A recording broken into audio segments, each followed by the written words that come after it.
the driver doesn't want a collision worked or a very minor two-car crash that they exchange information. But we went ahead and listed every call for service for a collision on the interstate system. So that averages out to a little over 13 calls a day. So Oklahoma City would need to be able to respond to 13 collisions on average per day over a 24-hour period per year. Edmond, the area of coverage that it would require them on that northern I-35 corridor for the city of Edmond would be a little over half a collision a day. Del City, their area on I-40 just east of Oklahoma City, 0.21 collisions a day. Midwest City, it's 0.07 collisions a day. The city of Moore, it's a little over 1 collision per day over a 24-hour period that they would have to respond to.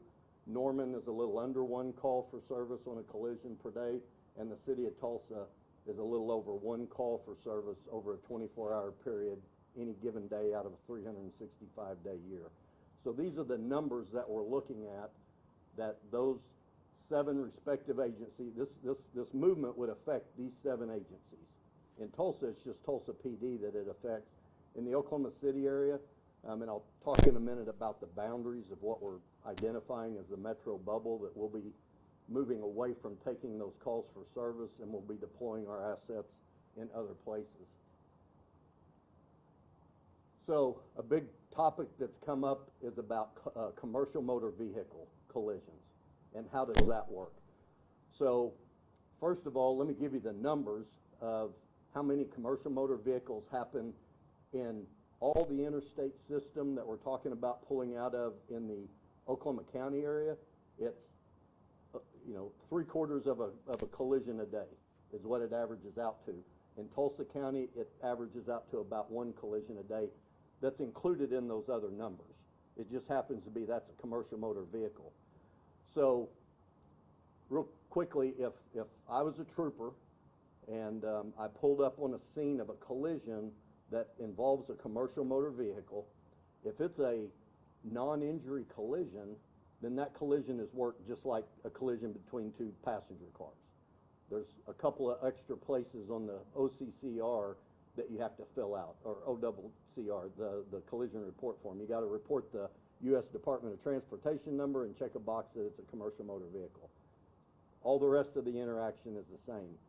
If it's a commercial motor vehicle collision that involves serious bodily injury or a fatality, that normal everyday trooper works it just like a regular collision, but only our size and weights division troopers are trained in the specialty training of doing commercial motor vehicle inspections.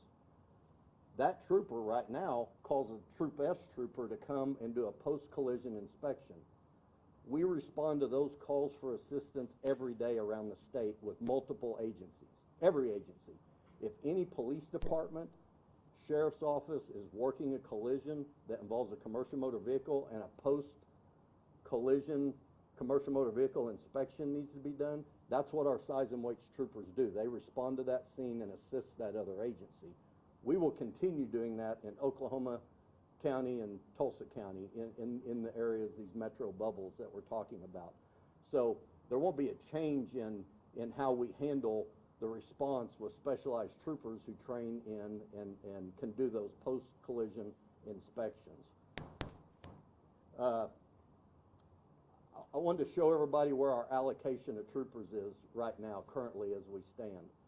So right now today we have 589 personnel at the trooper level. So even though all of us, and this is our command staff standing in the back of the room, Chief Jody Williams and our assistant chief and our majors. In the highway patrol, trooper is not only a position, but it's a rank. That's the entering position when you come on the highway patrol. If you promote to the first level of supervision, you become a lieutenant. If you promote above that, you're a captain, which are normally commanders over different troops and divisions. Then we have majors, an assistant chief, a chief, an assistant commissioner, and myself as the commissioner. So the people out doing the work daily, interacting with motorists and working collisions and doing all the other assignments that we have for the highway patrol, the number of troopers we have is 589. This depicts where they're assigned. So 313 of them are assigned to what we call the field troops, which was that A through M map that I showed you a while ago. We have 75 troopers who are assigned to the turnpikes. So our turnpike system is kind of divided into two separate troops, and they're troopers that are assigned specifically to turnpike assignments that do the same work. They just, their area of operation every day is on the turnpike. I'll give you some examples of some of these other ones. We have 7 people assigned to the Oklahoma Highway Patrol Bomb Squad. In Oklahoma, there are really only 4 certified official bomb squads in the state. Oklahoma City Police, Tulsa Police, Edmond, Oklahoma County Sheriff's Office, and then the Highway Patrol. Our bomb squad has a mission of responding to any threat of explosive devices, bomb sweeps across the state. Anywhere outside of those other 3 jurisdictions, then we go and respond to those. These calls for service are on a daily basis. I have bomb techs that go to far western or eastern, northeastern, southeastern Oklahoma on a daily. The number of calls to high schools that have picric acid that's been stored that's highly explosive, or grandma finds a hand grenade from World War II that grandpa had in the garage. And these are dangerous. They're extremely dangerous, besides all the other unknown devices and things like that. I could put 10 more people in that division and they're still going to be busy 24/7 responding to those types of calls for assistance. Our executive security, you can work your way down the wellness division that the state legislature put into law several years ago. One of the greatest things that's ever happened for first responders in the state to have this wellness division. We have 3 full-time assigned to that position. Troop R is the Capitol complex. Troop S down toward the bottom, that is the size and weights troopers that I spoke about that are specifically trained to handle commercial motor. Those 47 troopers are spread out in regions around the state, and that's the work that they do, inspections and dealing with commercial motor vehicles on a daily basis. On the other side, our lake patrol. So the Highway Patrol has the duty and responsibility to patrol every state lake. So we have troopers who are out in boats, working those state lakes, working groundings, taking enforcement action on those state lakes across the state all the time. This time of year, we don't have enough of them, and it's always busy with those guys. I was going to point out the one above that, traffic homicide. So we have a division that works traffic homicides. If there's an auto collision that it's found that the act of whoever was the cause of this crash has committed a crime, then the expectation of being able to prosecute that and work with a district attorney to prosecute that case, whether it be a manslaughter case or a murder 2 case, whatever it turns into, the technology and the level of training that those traffic homicide troopers have to recreate that crash and build all the data for a successful prosecution is a high level of training. Those 17 or 16 individuals provide that assistance to agencies all over the state. Now, the larger agencies that have the exact same skill set, Oklahoma City, Tulsa, Edmond, Moore, some of these other agencies, they have their own traffic homicide investigators, and they do the same type of work, and they're trained to that skill level as well. But most of your outside agencies, smaller agencies, don't have the manpower or the skill level to produce those types of homicide investigative reports. So we provide that as a service around the state to assist all those other agencies. And it's, like I said, it's a very busy job. So you can look at the breakdown. There's myself, the assistant commissioner, chief, and deputy chief. There's 9 majors, 28 captains, 104 lieutenants who are those frontline supervisors, and then the 589 troopers. So we're at a total of about 734 commissioned personnel as of today. So the way our troop realignment is going to go, and the way we're going to redeploy our personnel assets around the state, is we're shifting some of the boundaries of our field troops. For instance, Troop A in the center, the Cleveland-McLean County, the county calls, will shift down to what we call Troop F. Pottawatomie County will shift to the east for for supervisory and leadership and designator out to Troop D. Lincoln and Logan County will move into Troop K, which is kind of that north central troop, and Canadian County field troop assignment in Canadian County will shift over to Troop G, which is based out of Lawton and runs up there.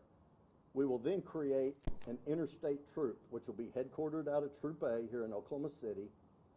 Those troopers who are assigned to the interstates will then be deployed outside of those metro areas along the corridors of I-40, I-35, and I-44.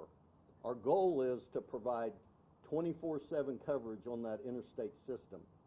Right now today, and it's been this way for several years, if you leave the Oklahoma City or Tulsa area after 11, 12 o'clock at night, there's not a trooper out working on I-35, I-40.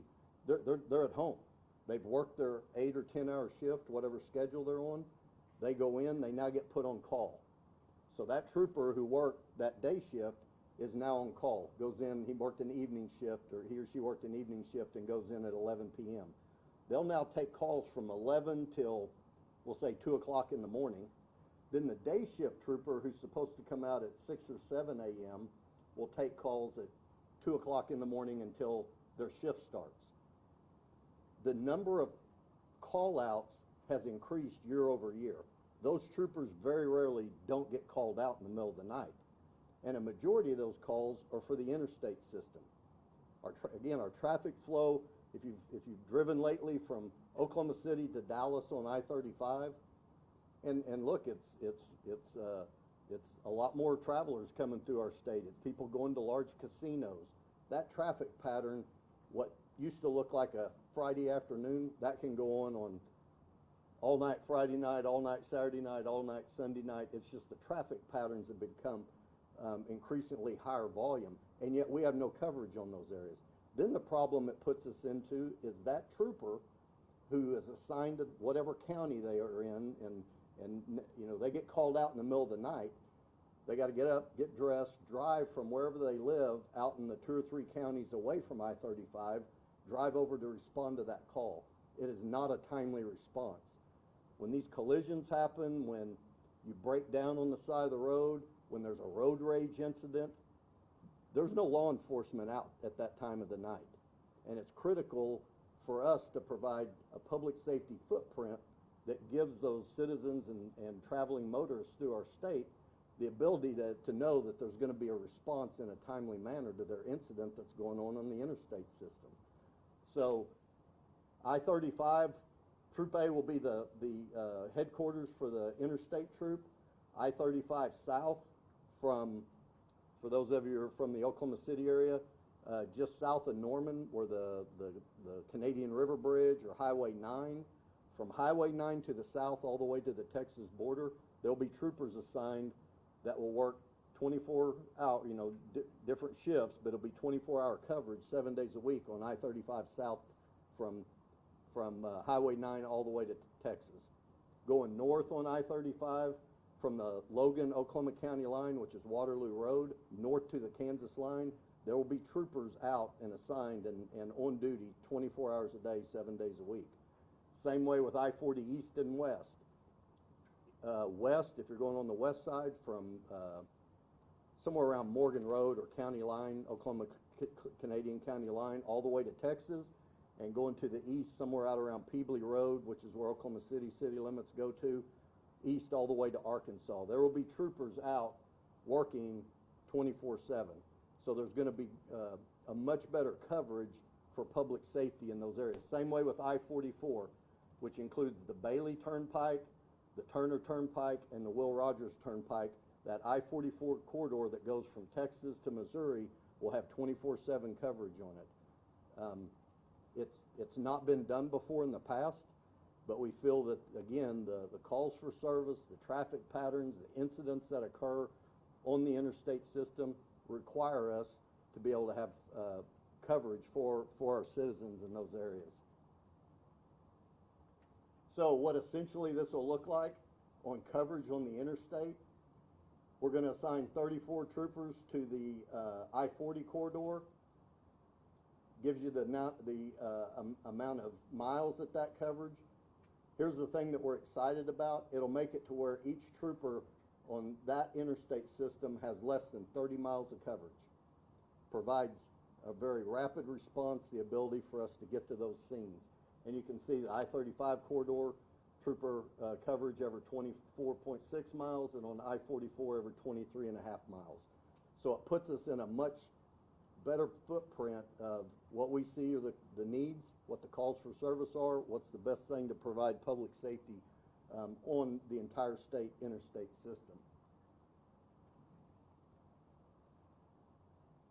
What does this do to the agencies that are going to be taking over these calls for service inside their incorporated city limits? So Oklahoma City is going to have 18 additional miles on I-35, 34 additional miles on I-44, 23 additional miles on I-40, 23 on 44, 27 on I-240, and 5 miles on I-235. Edmond just has 8 miles on the northern part of I-35.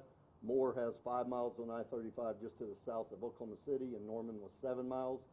Midwest City and Del City, it affects them over on I-40 going east from Oklahoma City. They each have 3 miles. It's actually a little under 3 miles, but that's the number of miles that they're going to have. And then you can see in the Tulsa metro area, the interstate system only affects Tulsa Police Department. No other part of the interstate system runs through those other city limits. So it's just Tulsa PD, and they're picking up that 24, 15, and 3 miles. All turnpikes here in the metro and in Tulsa will remain with us. Statutorily, we are mandated that we're the only law enforcement agency that can work the turnpikes and have primary jurisdiction on those turnpikes.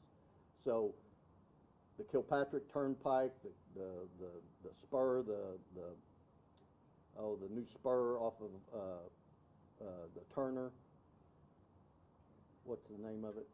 Kickapoo. And then in Tulsa, the different turnpikes, the Creek Turnpike, the Muskogee Turnpike, all those turnpikes will still be covered by the Highway Patrol as is mandated in statute. So again, these are the daily averages of calls for service over a 3-year period average that those agencies will need to respond to. I know this isn't necessarily, it's not an easy decision. It's no doubt, it is somewhat of a burden on these other agencies to be able to take those calls for service.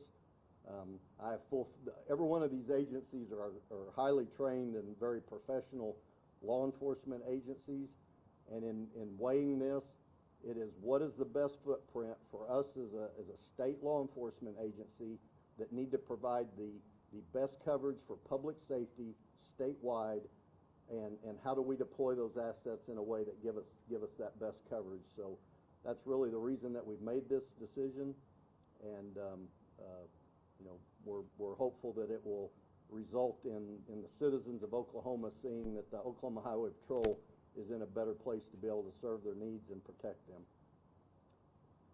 So I think that's all I have.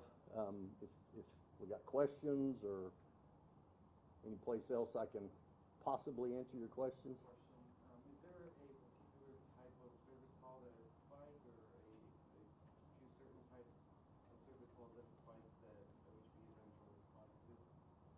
Well, so absolutely. So I could go through and articulate all the different types of calls for service, but it's everything from, and we're talking about in those field troops.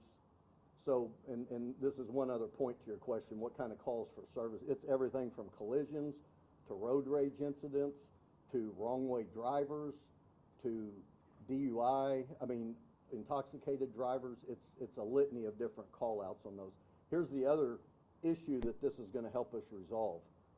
When that, I'll use I-40 west as an example.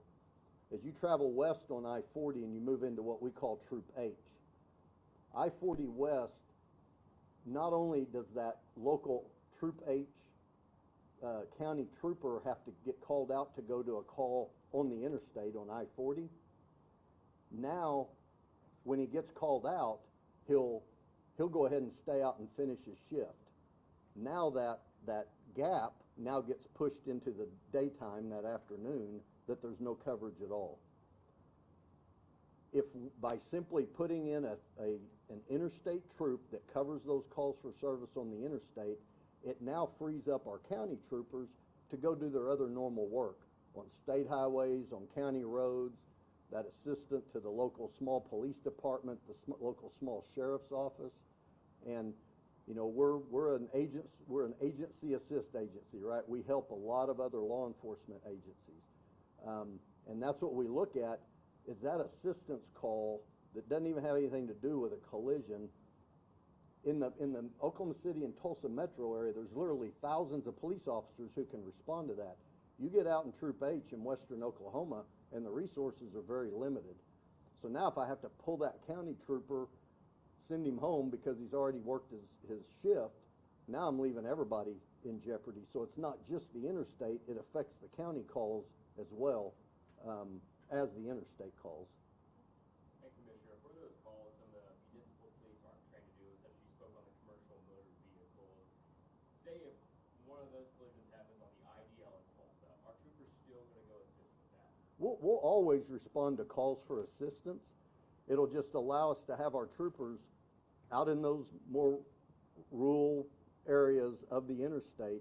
But, you know, whether it's a call for assistance because they need an additional law enforcement officer there, they need some, the incident is something that they're not trained to respond to, we'll respond to it. You know, the Oklahoma Highway Patrol, even though our primary duty is the interstates and working collisions and traffic safety, you know, I spoke about the bomb squad and the things that we do with them. The other day we had this parade in Oklahoma City. Like over 500,000 people came to it, right? Oklahoma City requested our assistance, not just that day, through the whole series, playoff series. We nightly had 50, 60 troopers assigned to that. On the day of the parade, I believe we assigned about 150 troopers to that. We'll continue doing those types of assists. Just like this past year, Ada, Sulphur, Davis, Barnsdall, when tragedy hits, the Oklahoma Highway Patrol is trained and prepared to send teams into those areas for search and rescue, for security needs. Those are normal everyday working troopers who have additional training and expertise that they're prepared to respond 24/7 to those incidents around the state. We'll continue doing that, so big or small, we're still an assist agency, regardless of what jurisdiction, you know, if it's a municipality or a county sheriff's office that needs our help, we're always going to respond to those calls. So you mentioned we a couple of times, we made this decision. I'm curious about who we are, and if you got feedback from Tulsa PD and Oklahoma City, did they contribute to this decision? Well, when I refer to we, I'm talking about myself and the command staff that's standing in the back of the room. So that's the we I'm referring to. We did meet with the leadership from all those different law enforcement agencies and explain to them the reason behind what we were doing. They're in a situation where they feel they're stretched for calls for service as well, and I fully understand that. So, you know, in contributing to it, I'm guessing that they would rather we not do this, obviously. But I will say some of them, if they take the perspective of what our job is as state law enforcement and the Highway Patrol, they understand, not to say that they agree with it or like it, because it is going to put a burden on them, a manpower, additional manpower burden on them as well. Have you thought about asking the legislature to provide more funding to increase your number of troopers on the road, which would mean you wouldn't have to do this? Well, I've articulated I've been commissioner almost 4 years now, and I know my predecessors over the years, we've had studies out there that say to continue the mission in all the areas that we cover, you know, we need about 1,100 troopers. If at some point, I guess the decision has to be made, how big do you want to grow state government? And are all those things necessary, or can we go through partnerships such as this to take up duties and responsibilities that allow us to meet the missions that are the most critical, and that other agencies are able to partner with us and take up areas that are of public safety in their municipalities, in their incorporated city limits. You mentioned, Commissioner, that sorry, what's my train of thought? Oh, yeah, I found it. Sorry. You mentioned that this has been an ongoing problem for years. So why now? What's changed? Has there been an impetus? Yeah, good question. So I've mentioned that I'll repeat your question for that. So it's been an ongoing problem for years, and why now? So it has been an ongoing problem for years. I was recently visiting with an old retired colonel, chief of the Highway Patrol. This was almost done probably back in 2002, and for some reason it just, the change wasn't implemented. Here's what's changed. And for some of you, you'll understand. When I talk about traffic patterns, traffic flow, the volume of people coming into our state on our interstate system, it's not just our interstate system. If 15 years ago, I would have told you that there's a 5-mile traffic jam going into Ho Chi Town, Oklahoma, that would be unheard of, right? Have any of you been down to southeastern Oklahoma on a Friday, Saturday, or Sunday, any summer night?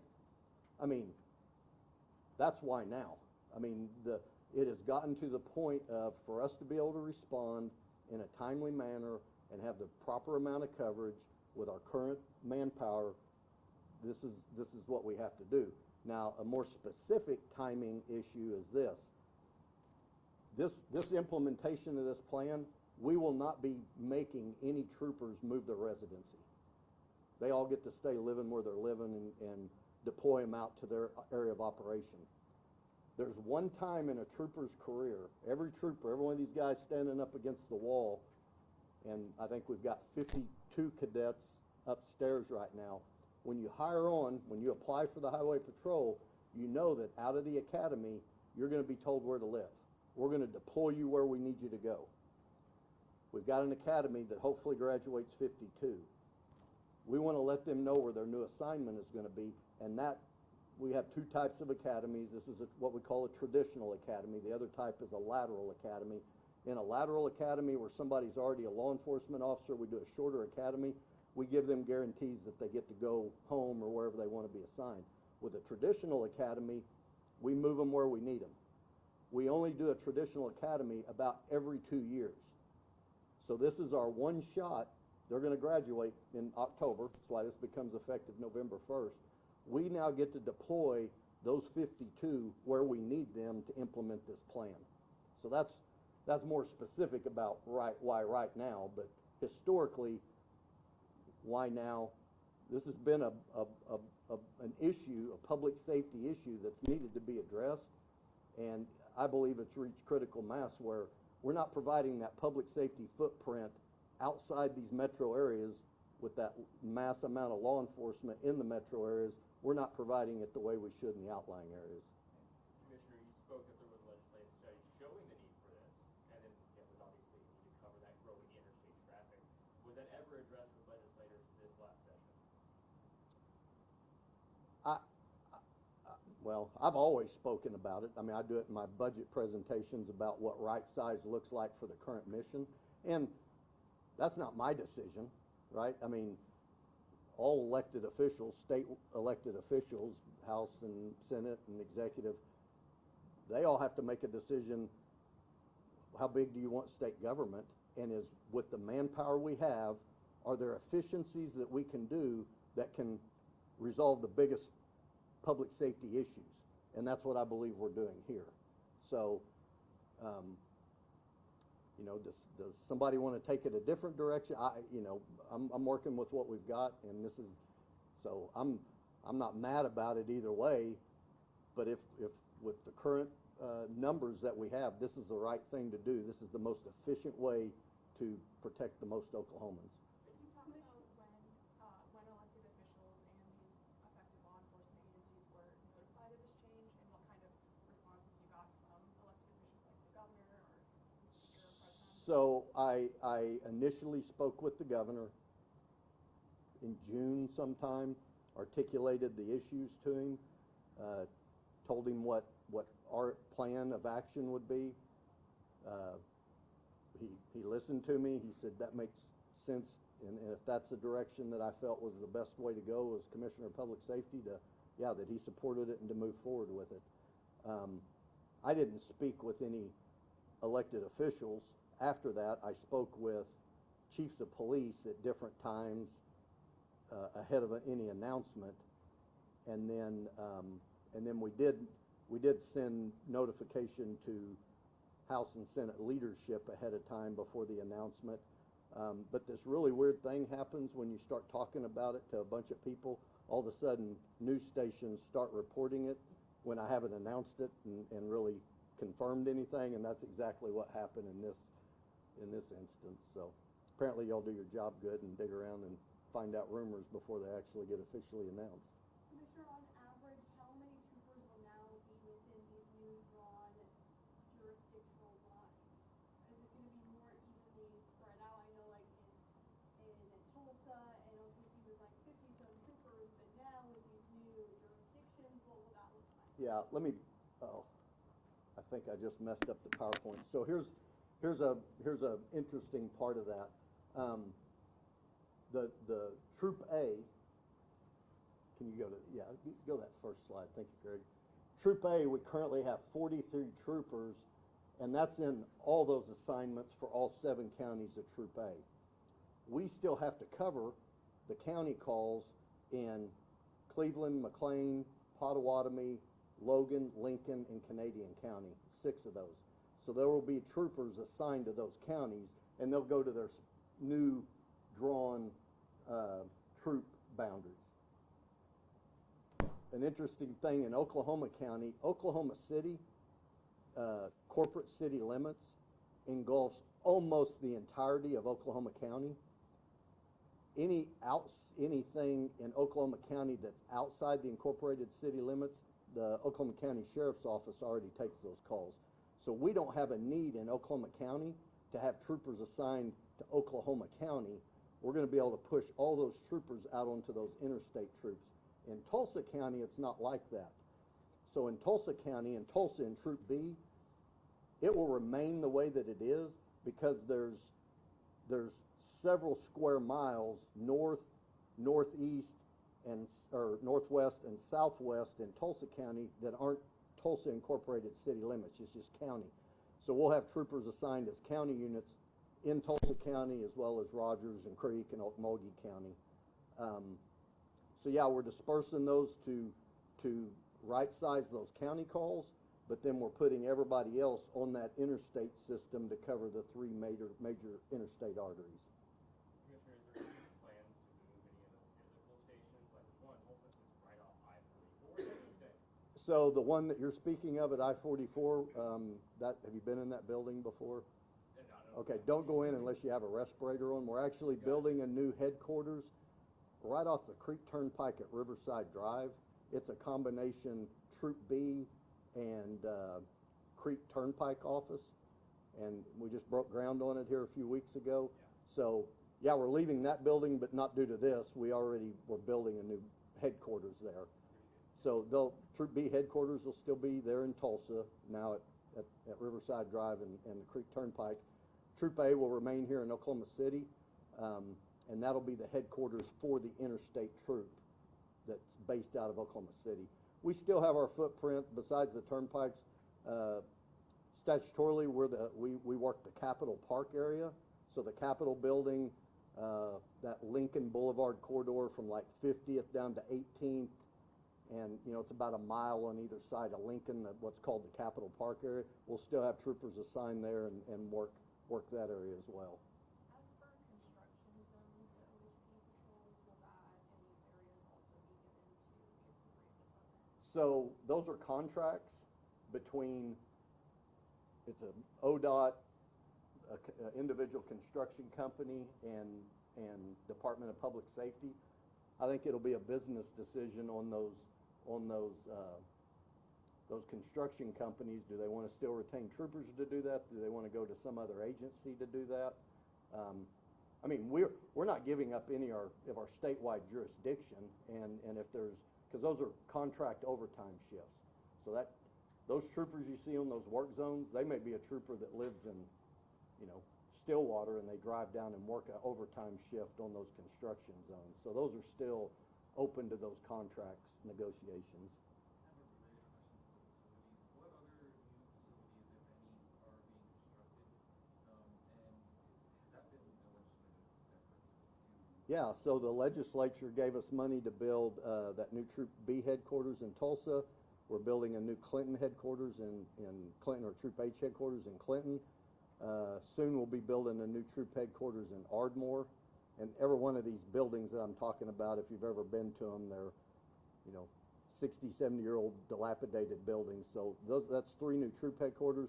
And then, of course, we're still building our new tactical training facility out toward Wellston, right off the Turner Turnpike. I know you said that troopers living in these areas are not going to be forced to move. Correct. Did you get any frustration or pushback from those in Tulsa or Oklahoma County? Because some of these troopers work their whole lives to get to those spots. And any frustration from those? Well, and I think anytime you bring, look, I grew up working, I've been here 37 years.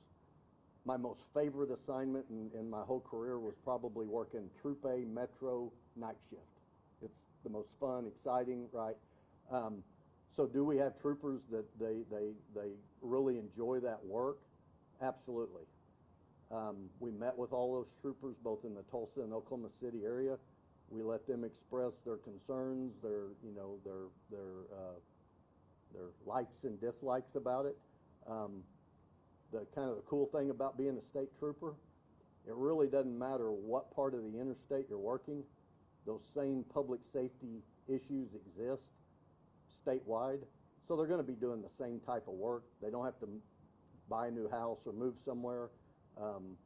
So I believe that as we move forward with it, you know, over my 37 years, there's been a lot of changes that have taken place that at the time I personally may not have agreed with it.